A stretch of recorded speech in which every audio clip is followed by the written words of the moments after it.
You've submitted offer after offer, and for some reason, you still can't win these bidding wars. You've gone over asking, you're at the top of your budget. Some of you are even waiving contingencies, and it still doesn't seem to be enough to win you the home of your dreams in this competitive market. Today, I'm going to give you my 4 proven tips and tricks to get your offer accepted in this competitive market. And make sure you stay to the end because tip number 4 absolutely works, and I know no one else is using it, so make sure you stick around for my little secret weapon here. So tip number 1 is to submit a larger earnest money deposit. The earnest money deposit is the check that goes in along with your offer. It's a good faith deposit. In Massachusetts, we tend to see $1,000 as the earnest money deposit, but if you can afford to put in a little bit more, put in a little bit more. Sometimes I tell my buyers to put in $5,000 instead of $1,000. That'll make your offer stand out from others.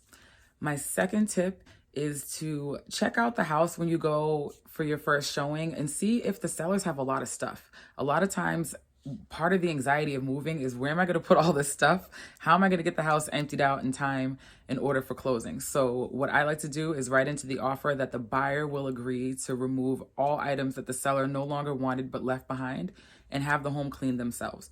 So we'll see in our contracts lately that the home needs to be delivered in broom swept condition.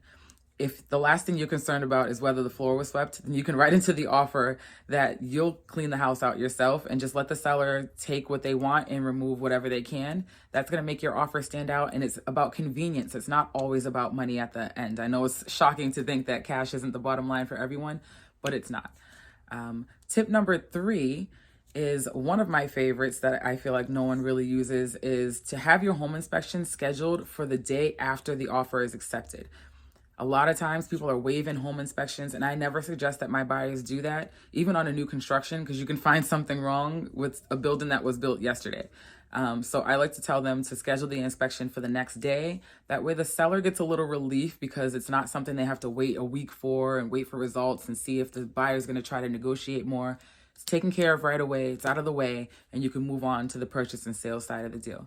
And tip number 4, which is my absolute favorite, mostly because it's a huge convenience to the seller, and if the buyer is able to do it and it's within their budget, it's something that most people aren't thinking of. And that's for the buyers to take care of the buyer's agent commission themselves.